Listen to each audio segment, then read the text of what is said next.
नमस्कार। आज एक सवाल से अपनी बात को शुरू करते हैं। किसी शादी में, फंक्शन में, किसी यात्रा में जब कोई अजनबी आपसे पहली बार मिलता है तो नाम ऑफ कोर्स वो पूछेगा। नाम पूछने के बाद तुरंत उसका अगला सवाल क्या होता है? आप करते क्या हैं? यही मेन कैच है। इस छोटे से सवाल में आपकी पूरी कुंडली का जो 10वां भाव है ना, ये छिपा हुआ है। कहते हैं ना कि जब भी कोई आपसे पूछता है आप क्या करते हैं, दरअसल वो ये अंदाजा लगा रहा होता है कि आपको इज्जत कितनी देनी है। क्योंकि दुनिया जो है ना, वो आपका नाम से आपको याद नहीं रखती, दुनिया आपको आपके काम से याद रखती है। एक विशेष सूचना, आप एस्ट्रोलॉजी सीखना चाहते हैं, कुंडली को कैसे पढ़ा जाता है ये जानना चाहते हैं, या फिर आप एस्ट्रोलॉजी की कुछ ऐसी टेक्निक्स को जानना चाहते हैं जो बाहर किताबों में आपको कहीं नहीं मिलेंगी, तो आपके लिए गुड न्यूज़ ये है कि मैं स्पेशली आपके लिए एस्ट्रो विवेचन मास्टर क्लास लेके आ रहा हूं। एक ऐसी मास्टर क्लास जिसमें ना सिर्फ बहुत दुर्लभ टेक्निक्स बताई जाएंगी, बल्कि कुंडली को रीड कैसे करना है उसके लिए सरल से सरलतम तरीके बताए जाएंगे। लिंक जो है ये डिस्क्रिप्शन में है, बायो में है, और बहुत लिमिटेड सीट्स हैं, इनको ज्वाइन करना मत भूलिएगा। अब इस चीज को थोड़ा और आगे ले जाइए। एक मैं उदाहरण देता हूं। दो इंसानों को इमेजिन करिए कि एक ही शहर के हैं, ऑलमोस्ट एक ही उम्र है, एक जैसी उनकी पढ़ाई है, कमाई भी लगभग बराबर हो रही है, पर एक के पास लोग आते हैं सलाह लेने के लिए, गाइडेंस लेने के लिए, उसकी बात सुनते हैं, उसको मान इज्जत देते हैं, और दूसरा अच्छा खासा कमाते हुए भी कहीं पे रिकॉग्नाइज नहीं होता, कहीं पे नोटिस नहीं होता। अब पैसा दोनों के पास है, फिर फर्क कहां आ रहा है? फर्क पैसे का नहीं है, फर्क है उनके द्वारा किए जाने वाले काम का। एक इंसान किसी बड़ी यूजफुल पावरफुल पोजीशन पे है, लेकिन दूसरा जो नोटिस नहीं हो रहा है वो बिल्कुल ही किसी नॉर्मल सा काम कर रहा है। तो प्रोफाइल एक जैसी पर करियर अलग अलग। तो करियर की बात जब करते हैं ना, तो करियर का घर है 10वां भाव, और आज हम इसी 10वें भाव की परतों को पूरी तरह से खोलने जा रहे हैं। इससे पहले कि हम 10वें भाव की परतों में जाएं, एक अपने मन में ना एक तस्वीर सी बनाइए, फिर आगे की बात आपको बड़े अच्छे से समझ आएगी। आप अपनी जिंदगी को ना किसी और के चश्मे से, किसी और की नजर से देखना शुरू करिए। आपकी जिंदगी में बहुत सारे पड़ाव हैं, बड़ी परतें हैं, बड़े एस्पेक्ट हैं। आपकी जिंदगी का कुछ हिस्सा बिल्कुल निजी है जो आपको ही पता है, और एक एस्पेक्ट है जो पब्लिक की नजर में है, जिसके बारे में सब लोग जानते हैं, जिसके बारे में लोग आपकी तारीफ करते हैं, आपकी भर्त्सना करते हैं, सवाल पूछते हैं, शिकायत करते हैं। वो है आपका 10वां भाव, वो हिस्सा जो बाहर की दुनिया देखती है। अब इसे जानने के लिए ना शुरुआत में बस 3 चीजें याद रखिए। पहली कि 10वें भाव में जो राशि है वो बताती है कि आपके काम का जो मिजाज है ना, ये कैसा होगा। जैसे दुकान को देख के आपको मिजाज पता चलता है ना कि ये दुकान मिठाई की है या दवाई की है, मिजाज ये राशि से पता चलेगा। राशि बताती है कि आपके द्वारा किया जाने वाला जो काम होगा ना, वो तेज है, स्लो है, वो क्रिएटिव है या बड़ा प्रैक्टिकल है। फिर दूसरी बात कि 10वें भाव का हमेशा ना एक लॉर्ड होता है, उस राशि का लॉर्ड, जिसको क्या बोलते हैं हम? 10th Lord. वो मालिक जिस भी कमरे में, जिस भी भाव में जाके बैठता है ना, आपके मेहनत की एनर्जी भी वहीं चली जाती है, उसके थ्रू आती है। समझते हैं इसको सारा। मालिक जिस कमरे में गया, असली काम वहीं होगा, इतनी सी बात है। और फिर आपकी आधी कुंडली झट से खुल जाती है। और फिर तीसरे कि कभी कोई प्लैनेट सीधे 10वें भाव में आके बैठ जाता है, वो उस पब्लिक सीन में खड़ा हुआ वो एक्टर है कि दुनिया आपको सबसे पहले उसी ग्रह की एनर्जी के थ्रू देखती है। फिलहाल सिर्फ इतनी बात को याद रखिएगा कि राशि बताती है काम का मिजाज, मालिक बताता है मेहनत किधर जाएगी, और बैठा हुआ प्लैनेट बताता है कि दुनिया आपको कैसे देखेगी। तो 10वें घर का मालिक जो है, इसकी ये कुंडली में जिस भी घर में बैठेगा ना, जिस भी भाव में बैठेगा, जिसको मैं कमरा बोल रहा था अभी, तो आपके करियर के फल को उसी तरह से आप तक पहुंचाएगा। कंफ्यूज हो गए ना? चिल, समझते हैं अभी इसको। जैसे कि ये मालिक जो है 10वें भाव का पहले घर में होगा ना, तो आपका काम और आपकी पहचान एक हो जाते हैं। ऐसे इंसान के लिए प्रोफेशन सिर्फ जिंदा रहने का जरिया या कमाई नहीं होता, वो उसकी पहचान, उसकी आइडेंटिटी बन जाता है। अपने दम पे जीवन में ऊपर उठना, अपनी पर्सनैलिटी से अपनी जगह बनाना समाज में, और फिर लोग उसको उसके काम से ही पहचानते हैं। इसका फायदा कि आदमी सेल्फ मेड बनता है। और लेकिन दिक्कत यहां पे एक हो जाती है कि अगर करियर रुके तो इनको डिप्रेशन आ जाता है, इनको रुकता है, लगता है वैल्यू गिर गई। इन्हें लाइफ में क्या सीखना है कि वो अपने काम से हटके भी हैं, लाइफ कुछ और भी है, बड़े हैं, काम उनका सिर्फ हिस्सा है, काम इनका पूरा जीवन नहीं है, इनको ये बात को समझना है। फिर यही 10th लॉर्ड जो है जब दूसरे घर में आता है ना, तो यहां आपका कर्म जो है वो जुड़ता है जुबान से, वाणी से, पैसे से, परिवार के वैल्यू सिस्टम, संस्कारों से। ऐसे लोग अक्सर अपनी बोली, वाणी, भाषा या अपने ज्ञान से पहचाने जाते हैं। Teaching, finance, consulting, food, family business, ये इनकी ना बड़ी नेचुरल लाइनें रहती हैं पैसा कमाने के लिए। लेकिन अंदर ना एक बड़ी भीतरी खींचातान सी रहती है, पैसे के बीच में, उसूलों के बीच में। इनकी असली परीक्षा यही है कि पैसा कमाओ पर मॉरल वैल्यूज को मत गिरने दो। यहां पे ये कमजोर कड़ी बन जाते हैं। फिर आगे बढ़ते हैं। 10th लॉर्ड यानी 10वें घर की राशि का मालिक जब कुंडली में तीसरे भाव में बैठता है ना, तीसरा घर हिम्मत का है, अपने हाथों से की गई मेहनत का, बातचीत का। यहां एक बात बड़ी क्लियर हो जाती है कि बैठकर इंतजार करने से कुछ नहीं मिलेगा, ये इनको शुरू से समझ आ जाता है और मौके खुद बनाने पड़ेंगे, और ये बनाते हैं। मीडिया में, मार्केटिंग में, सेल्स में, कंटेंट स्किल वाले जो काम होते हैं ना, ये इन लोगों के यहां पे खूब चलते हैं। कमजोरी क्या है कि बेचैनी, एक जगह टिकना मुश्किल, बार बार नया एक्सपेरिमेंट। इनका मंत्र होता है टिके रहो, भागो मत, जो इनकी कमजोर कड़ी होता है, एस्केप करना। फिर 10th लॉर्ड जब चौथे भाव में होता है तो कर्म मां से, जमीन से, भीतर के इमोशनल सुकून से जुड़ता है। रियल एस्टेट, व्हीकल्स, एजुकेशन, घर से चलने वाले काम, वर्क फ्रॉम होम, ये यहां आते हैं। इनका जो बाहरी काम है ना, ये इनके अंदर के फील गुड से बंधा हुआ है। मन परेशान होगा, घर में तनाव होगा तो काम भी डगमगाने लगता है। इनके लिए जो घर की शांति है ना, वो लग्जरी नहीं, वो नींव है इनके करियर की, इनके कर्म की। तो ये चीज इनको समझ के चलना है। फिर 10th का जो मालिक है, ये 5वें भाव में जब आता है ना, 5वां भाव है बुद्धि का, आपकी क्रिएटिविटी का, रचनात्मकता का। ये इंसान अपनी अक्ल से, अपनी क्रिएटिविटी से या किसी को गाइड करने से पहचाना जाता है। रास्ता दिखाने वाले लोग, solution maker, teacher, consultant, creative fields, strategy maker, ये इनके डायरेक्शंस हैं। इनको थोड़ा सा दिक्कत कहाँ हो जाती है, अपनी समझदारी का घमंड ज्यादा आ जाता है और कई बार जल्दबाजी में ना ओवर कॉन्फिडेंट होकर रिस्क भी ज्यादा ले लेते हैं। इनकी प्रतिभा असली होती है, बस उसको थोड़ी सी ह्यूमिलिटी, विनम्रता की लगाम चाहिए, बस एक तरह से। फिर छठे घर में जब आता है 10th लॉर्ड, सेवा का घर है, मुकाबले का है, आपकी रोज की जाने वाली मेहनत का भाव है। यह भाव मजबूत वर्कर बनाता है। डॉक्टर, लॉयर, मैनेजर, हीलर, ये लोग मुश्किलों से डरते नहीं हैं, कठिनाइयां इन्हें तराशती हैं। लेकिन कई बार ना ये लोग ना इन तराशते तराशते लड़ाइयों के आदी हो जाते हैं। हर बातें उलझना, लड़ना, ये इनकी नेचर बन जाती है। इनको क्या सीखना है कि ताकत को कब रोकना है, लाइन ड्रॉ करनी है। और ये स्किल जब डेवलप कर लेते हैं ना, तो बड़ा जबरदस्त योग बन जाता है ये। फिर हम आते हैं कि 10th लॉर्ड 7वें भाव में, 7वां घर है दूसरों का, पार्टनर्स का, क्लाइंट का, पब्लिक का, बाजार का। यहां करियर लोगों के साथ बंध जाता है। बिजनेस, कंसल्टिंग, डिप्लोमेसी वाले काम, ये आपको समाज में दिखाई देने वाला बनाता है। लेकिन क्या है कि इनके जो मिलने वाली इज्जत होती है ना, वो रिश्तों की साफ नीयत पे टिकी होती है। इसको लिख के रख लीजिएगा। गलत पार्टनरशिप डुबो देगी, सही पार्टनर किस्मत खोल देगा। तो ये इनकी लाइफ का एक बड़ा कड़वा सच होता है। फिर आता है 10th लॉर्ड 8वें भाव में। 8वें घर वाले करियर को आप एक नदी समझिए, कभी सतह पर बहती है और कभी अचानक जमीन के नीचे, फिर कहीं और से प्रकट होती है। तो यहां रास्ता जो होता है ना, अचानक मोड़ वाला रास्ता, बहुत उतार चढ़ाव वाला, स्पीड ब्रेकर वाला, छिपे हुए मौकों वाला रास्ता। और यही प्लेसमेंट जो है ना, ये इंसान को बड़ा गहरा एक्सपर्ट भी बनाती है। Researcher, investigator, even astrologer, surgeon.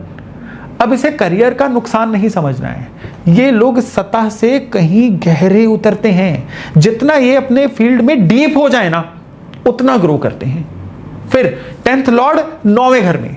9वां घर होता है धर्म का, गुरु का, पिता का, ऊंचे ज्ञान का।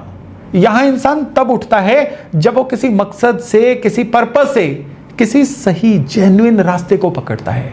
Teaching, law, publishing, higher education, spiritual guidance, ये होता है इनका ग्राउंड लेवल वर्किंग। कई बार क्या होता है, ओवर प्रीचर बन जाते हैं, हिपोक्रेटिक, लोगों को बताना, खुद अमल नहीं करते। और इनके जीवन में असली स्ट्रेंथ करियर की तब खुलती है जब ये वही अप्लाई करें जो लोगों को सिखाते हैं। हिपोक्रेटिक नहीं बनना है। फिर 10th लॉर्ड 10th हाउस में। जब कर्म का मालिक अपने ही घर में बैठ जाए ना, तो करियर ना एक पैशन, एक जुनून बन जाता है। इंसान काम से इतना जुड़ता है कि काम ही उसकी जिंदगी बन जाता है। और यहां पे ये लॉर्ड मजबूत होगा ना, तो राइज मिलती है, पहचान, रिकॉग्निशन, अथॉरिटी, ताकत मिलती है। लेकिन प्रेशर कई बार इतना हो जाता है कि इंसान को हर वक्त ना उसके काम से ही आंका जाता है। नजर हटी, दुर्घटना घटी। जो स्टेटस देता है वही फेलियर का डर भी तो देता है ना। तो कामयाबी के साथ भीतर संतुलन कैसे रखना है, बैलेंस कैसे रखना है, ये इनको सीखना पड़ता है। आगे चलते हैं। 10th लॉर्ड जब 11वें भाव में होता है, 11वां भाव लाभ का, नेटवर्क का, बड़े बड़े समूहों का, बड़े बड़े ग्रुप्स का। यहां इंसान कनेक्शन से, ऑडियंस से, बड़े सिस्टम से बढ़ता है। लार्ज ऑर्गेनाइजेशन, ये आजकल जो डिजिटल प्लेटफॉर्म्स हैं, बड़े बड़े कम्युनिटीज, बिजनेस की एक्सपेंशंस, ये होता है इनका असल में एरिया जिसमें ये ग्रो करेंगे। लेकिन कई बार इनकी लाइफ में आ जाता है लालच, और काम कई बार सिर्फ फायदे तक ही जुड़ जाता है, वैल्यू ऐड नहीं करता है किसी की लाइफ में। तो इनको लाभ कमाना है, पर कर्म को सिर्फ लाभ नहीं बनने देना है, वैल्यू एडिशन रखना है, फिर बात बनती है इनकी। फिर 10th लॉर्ड 12वें भाव में, विदेश का भाव, एकांत का भाव, बड़ी संस्थाएं, अस्पताल, बिहाइंड द सीन काम करने वाली ग्राउंड होती है ये देख के लोग ना घबरा जाते हैं कि ये अब गड़बड़ हो जाएगी। रॉन्ग। इसका मतलब करियर जो है ये खराब नहीं होगा। आपका करियर ना हमेशा एक पॉम्प एंड शो के साथ, शोर के साथ दिखाई नहीं देगा। फॉरेन में जाना, मल्टीनेशनल कंपनी में जाना, बड़ी संस्थाएं, बड़ा काम, पर आपके ऊपर लाइट कम पड़ेगी। बहुत बड़े लोग पर्दे के पीछे रह के बड़ा काम करते हैं, वो फेल थोड़े होते हैं, बड़े वो बन जाते हैं लेकिन दिखते नहीं है ज्यादा। तो भाई 10वां भाव जो है ना, अगर इसको हम एक पब्लिक सीन माने, तो इसमें जो प्लेनेट खड़ा है ना, वो तय करता है कि दुनिया आपको देखेगी कैसे। अब चलिए एक एक करके ना, इन जो एक्टर्स हैं ना, 9 ग्रह, इनको ये वाले थिएटर की स्टेज पे बुलाते हैं 10वें भाव में। यहां पे अगर सूर्य आएगा तो सूर्य इस मंच पे राजा की तरह खड़ा होगा। आपको पता है सूर्य तो राजा है। इनके अंदर ना एक भूख होती है सबके सामने ऊंचा खड़े होने की, जिम्मेदारियां कंधे पे लेने की, लोग मुझे जाने, मैं हूं, मेरी वजह से ये चीजें हो रही हैं। ये वाला एक मतलब गवर्नमेंट, एडमिनिस्ट्रेशन, पॉलिटिक्स, मैनेजमेंट या अपना कोई भी इंडिविजुअल काम, सूर्य इन चीजों की तरफ खींचता है। यहां पे सूर्य अच्छा होगा ना, सम्मान, कॉन्फिडेंस, लोग इन्हें अपने आप लीडर मान लेंगे। लेकिन यहां पे सूर्य राहु के साथ, शनि के साथ हो, पीड़ित हो, तो क्लैश ऑफ ईगोज होता है ना, जो बड़ों से किसी बात पे हमेशा ठन जाना, और I have to prove it all the time, ये वाली एक बड़ी अनरेस्ट सी, बेचैनी सी होनी शुरू हो जाती है। इन लोगों में असली मैच्योरिटी तब आती है जब इनको अथॉरिटी के साथ में कहीं ना कहीं फ्लेक्सिबल होना, सही जगह पे झुकना, ये भी आ जाए। राइट। चलिए अगला एक्टर बुलाते हैं, यानी चंद्रमा। 10वें भाव में चंद्रमा जब इस स्टेज पे आता है ना 10वें भाव की, तो क्या लेके आता है? हार्ट एंड सोल लेके आता है। ये लोगों से इमोशंस के लेवल पे जुड़ता है और जनता का मूड पकड़ने में माहिर होता है। तो नेता बनना, पब्लिक डीलिंग करना, hospitality, food, travel, media, care करने वाले काम, ये इनकी दुनिया बन जाते हैं। यहां पे मजबूत चंद्रमा होगा तो पॉपुलैरिटी मिलेगी, लोग इन्हें बेतहाशा पसंद करेंगे। पर चंद्रमा बदलता रहता है, अब फैसले इनके मूड पे टिक जाते हैं। इनकी इमेज भी जो है पब्लिकली वो भी घटती बढ़ती रहती है, क्योंकि चंद्रमा भी तो रोज घटता बढ़ता रहता है ना। अब इनको अपने जीवन में क्या है कि हर तारीफ पे उड़ना मना है, और हर आलोचना पे एकदम से लो हो जाना, बिखर जाना, ये दोनों ही इनके लिए नुकसानदेह है। तो ये इनको हमेशा ध्यान रखना है। अब यहां पे अगर अगले एक्टर की बात करें, यानी अगले प्लैनेट की बात करें, वो है मंगल। तो 10वें भाव में मंगल होंगे ना, तो मंगल इज अ सोल्जर, सिपाही की तरह आएंगे, हमेशा एक्शन के लिए तैयार। इन्हें बैठना नहीं है, इन्हें कुछ करना है, इन्हें लड़ना है, इन्हें नतीजा लेके आना है किसी भी कीमत पे। तो ये लोग इंजीनियर अच्छे बनते हैं, डिफेंस में, पुलिस में, सर्जरी में, इवन मंगल का काम रियल एस्टेट है, रियल एस्टेट में, एंटरप्रेन्योरशिप में, जहां पे लीडिंग फ्रॉम द फ्रंट होता है। तो मंगल इन चीजों में इनके लिए बड़ी ताकत भर देता है। मंगल यहाँ पे मजबूत होगा ना, तो इन लोगों के अंदर काम कारोबार में नेचुरल हिम्मत रहती है। पर्सनल लाइफ में टूट जाए, काम में हिम्मत बड़ी रहेगी। इनके अंदर एक टेक्निकल एक्सीलेंस रहती है, प्रेशर झेलने की क्षमता बड़ी रहती है इनमें। लेकिन यही मंगल परेशान हो तो ओवर एग्रेसिव, झगड़े करना, जल्दबाजी, हड़बड़ी, बर्नआउट हो जाना जल्दी, ये सब चीजें। तो इनको गुस्सा नहीं करना है, इनको अपने एक्शंस को कंट्रोल करना है। बड़ा जबरदस्त योग होता है मंगल 10वें भाव में। फिर आगे बढ़ते हैं, हम बुध की बात करते हैं। बुध जब 10वें भाव में होता है ना, तो बुध कहाँ कैसे आएगा? वो सोल्जर्स की तरह आया था ना मंगल, बुध व्यापारी की तरह आएगा। अपनी बुद्धि से, अपनी बात करने की स्किल से ये लोग पहचाने जाते हैं। बड़ी ज़बरदस्त बातें होती हैं इनकी।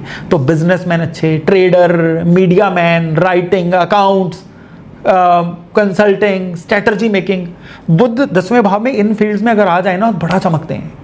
यहाँ पे बुध अच्छा होगा तो बड़ा एनालिटिकल, हिसाबी किताबी दिमाग होगा। मार्केटिंग की चीज़ों को पहुंचाने की, लोगों तक इस चीज़ की समझ पड़ी होगी, और बातों से काम निकालने की कला। लेकिन यही बुध यहाँ परेशान हो जाए ना, तो ओवर थिंकिंग, बुध सोचने के भी तो कारक है ना, इतना माइक्रो कैलकुलेशंस करेंगे कि कोई चीज़ को फाइनली डिलीवर ही नहीं कर पाते, उलझे रहते हैं हिसाब किताब में। तो सब नापने के बाद कई बार एक्शन भी लेना पड़ता है, इनको ये सीखना पड़ेगा, नहीं तो यहाँ पे बुध परेशान भी हो सकते हैं। चलिए अब बात करते हैं देवगुरु बृहस्पति की। जब बृहस्पति 10वें भाव में आते हैं ना, तो लोग इन्हें क्या मानते हैं? लोग बृहस्पति को सलाहकार, शिक्षक, मेंटर ही देखते हैं ना। बृहस्पति की नेचुरल टेंडेंसी यही चीज़ों की होती है। तो ये लोग टीचिंग में जा सकते हैं, फाइनेंस में, कोई एडवाइस देने वाला या सर्विस वाला कोई भी काम हो ना, गुरु यहाँ पे इनको जीवन में इज्जत मान सम्मान दिलाता है। यहाँ पे गुरु अच्छा होगा ना तो समझदारी, बड़ा अच्छा जजमेंट, बड़ों का आशीर्वाद। लेकिन यहाँ पे गुरु खराब होगा ना तो आराम, बहुत ओवर फैसिलिटी से मन के अंदर लेजीनेस, आलस आ जाना, या ज़रूरत से ज़्यादा ओवर प्रॉमिस कर देना। तो इन लोगों को अपने काम में चतुर चालाक तो बनना है, लेकिन इनको अपने काम में ज्ञान के साथ साथ एक्शन भी ऐड करने हैं। सिर्फ सीखना ही नहीं है, सीखने को अप्लाई कैसे करना है वो भी इनको आना चाहिए। अब बात करते हैं शुक्र की। शुक्र जब 10वें भाव में आता है तो एक कलाकार की तरह आता है, सुंदरता के साथ, एक चार्म के साथ। ये लोग अपनी प्रेजेंटेशन, अपनी नफासत, सलीके से, और अपनी जो सोशल एक्सीलेंस होती है ना, लोगों के साथ जुड़ने की कला, उससे पहचाने जाते हैं। तो आर्ट के फील्ड में, डिज़ाइनिंग के फील्ड में, एंटरटेनमेंट के फील्ड में, लग्जरी, फैशन, मीडिया, डिप्लोमेसी, शुक्र की दुनिया, रंगीन दुनिया होती है ना, इस चीज़ में ये बड़ा ग्रो करते हैं। यहाँ शुक्र अच्छा होगा, उच्च होगा, मजबूत होगा ना, तो पब्लिक चार्म, कंफर्ट, ब्यूटी वाले फील्ड्स जितने भी होते हैं ना, उनमें बड़ी कामयाबी देता है। लेकिन यहाँ शुक्र नीच हो, खराब हो, बुरे प्लैनेट्स के साथ बैठा हो, तो ना तारीफ की भूख होती है, ग्लैमर में फंसना, और डिसिप्लिन से ज़्यादा ये भोग में, अनुशासन की जगह पे आनंद में सारा समय वेस्ट करना, ये बड़ा होता है। तो इनको हमेशा याद रखना है कि इन चीज़ों से ऊपर उठ के जीवन में चीज़ों को परफॉर्म करना है। फिर आता है शनि। शनि जब 10वें भाव में आता है ना, तो शनि स्लोली आता है, पूरे डिसिप्लिन के साथ, नपे हुए रास्ते के साथ आता है। यही शनि की पहचान भी है, यही शनि की ताकत भी है।